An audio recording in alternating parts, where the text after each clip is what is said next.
Ari, you only joined this team mid-season, officially on a full contract now. Congratulations. But just the impact that Ari has had overall, how do you feel like? As Maria Santos stood at the checkout counter of the Hy-Vee supermarket, her credit card declined for the third time, and the humiliation was unbearable. Her 5-year-old daughter, Isabella, clung to her jacket, eyes wide and confused as the cashier's sigh cut through the tense silence of the queue. Maria's voice trembled as she apologized, fumbling through her worn purse for another card, praying that one might still have enough balance for milk, bread, and peanut butter. Around her, the fluorescent lights seemed too bright, illuminating not just her face but her shame, as she quietly asked the cashier to remove one item after another. The fruit, the cereal, even the little toy she'd promised Isabella for behaving well. What she didn't know was that behind her stood Caitlin Clark, the WNBA star home for the weekend, watching with a tightening chest and a growing determination to act. Caitlin had stopped by the store casually, but the moment she heard Maria's soft, breaking voice, she was transported back to her own childhood, remembering her mother's struggles, the quiet sacrifices that never made headlines. In that instant, she saw not a stranger, but a reflection of every woman who had carried too much and asked for too little. "Excuse me," Caitlin said, stepping forward, her voice calm yet commanding. "I'd like to pay for this lady's groceries. All of them, please." The entire queue fell silent. Maria turned, tears glistening in her eyes, too proud to accept and too desperate to refuse. "I can't let you do that," she whispered. Caitlin smiled gently. "You're not letting me. I'm choosing to. Please, put everything back and add whatever else you need." As the cashier rescanned the items, Isabella gazed up at Caitlin and asked softly, "Are you an angel?" Kneeling down, Caitlin replied, "No, sweetheart. I'm just someone who thinks your mom deserves a break." Isabella's innocent reply, "She's the best mom. She works really hard, but sometimes the money runs." As they walked across the car parked together, Maria carrying bags filled with groceries she had never expected to afford, she began to open up to Caitlin about her life. A quiet confession that spoke of exhaustion, endurance, and love. She told her about being a single mother, juggling 2 part-time jobs that never seemed to add up to enough, of the daycare fees that devoured her paycheck and the medical bills from her daughter Isabella's asthma treatments that seemed never-ending. She spoke of working 60 hours a week, cleaning offices at night after her shifts at the hospital, often going to bed hungry so her little girl could have seconds, walking to work to save petrol, and dreaming of returning to school to train as a nurse but never having the money or the time. "I'm not looking for handouts," Maria said, her voice steady with the dignity of someone who had learned to survive storms without asking for shelter. "I just want a fair chance to build something better." Caitlin listened, deeply moved by this woman's courage, her tired eyes holding both weariness and unyielding love.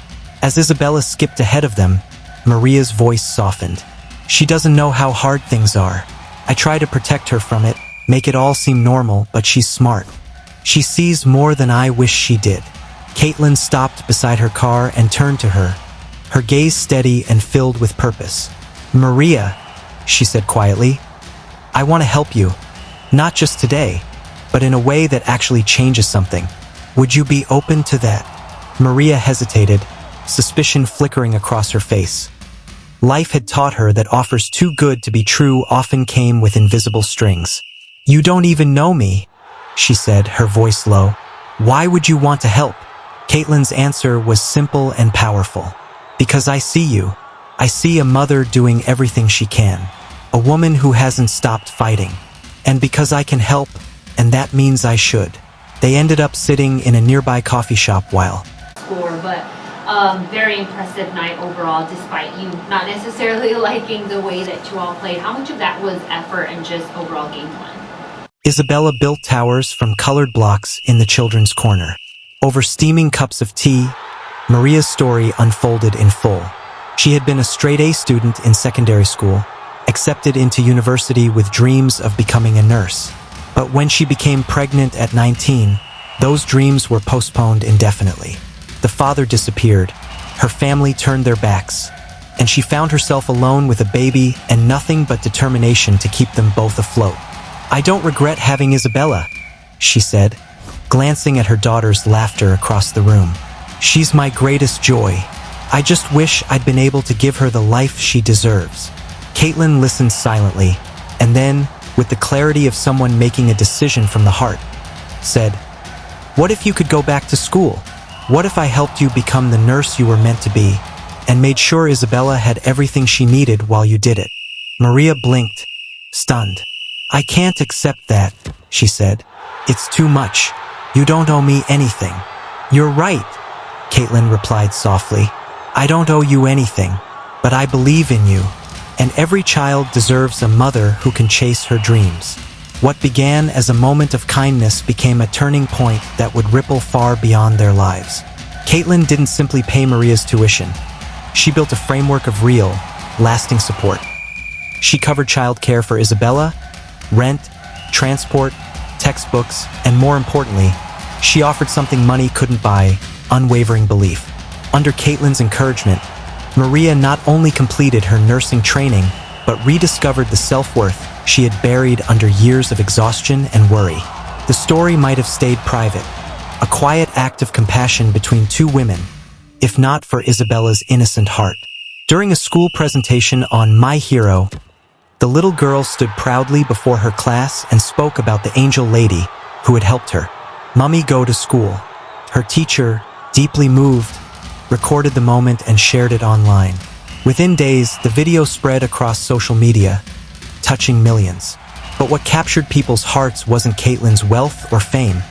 It was the authenticity of the gesture, the pure humanity behind it. It sparked a nationwide conversation about poverty, single motherhood, and what meaningful help truly looks like. Instead of one-off charity, Caitlin turned the attention into action, founding the Second Chances Scholarship Program, a comprehensive initiative providing financial, educational, and emotional support for single parents pursuing degrees in nursing, teaching, and essential community professions. Maria became the program's first graduate and, in time, its director. Her lived experience became the blueprint for helping others navigate the path from hardship to hope.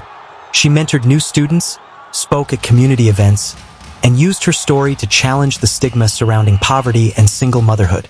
2 years after that day in the supermarket, Maria Santos walked across the stage in her cap and gown, graduating from nursing school with honors. In the audience, Caitlin and Isabella cheered, tears streaming down their faces. When Maria took the podium to speak, her voice trembled at first, then grew stronger with each word. 2 years ago, she said, I was a woman whose card was declined at the checkout, wondering how to feed my daughter on 15 pounds. Today, I'm a registered nurse, with a steady job, a future, and a daughter who knows that dreams don't die just because life gets difficult. The audience fell silent, many wiping their eyes. But the greatest gift Caitlin gave me wasn't money, she continued. It was the gift of being seen, not as a burden or a failure, but as a person with potential. She saw a nurse when I could only see a struggling single mother. She saw possibilities when all I saw were barriers. As Isabella ran onto the stage to hug her mother, the audience rose in applause, not just for Maria, but for the truth her words carried. True generosity, they understood, isn't measured in currency but in compassion, in the ability to recognize another person's humanity and invest in their future without expectation.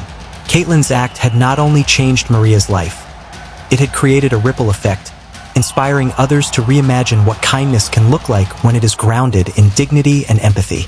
The story became a symbol of how real change begins not with grand gestures but with ordinary moments.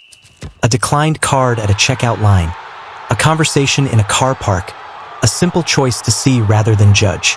Through Maria and Caitlin's story, people began to understand that charity without connection is fleeting, but support rooted in belief has the power to transform lives and communities alike.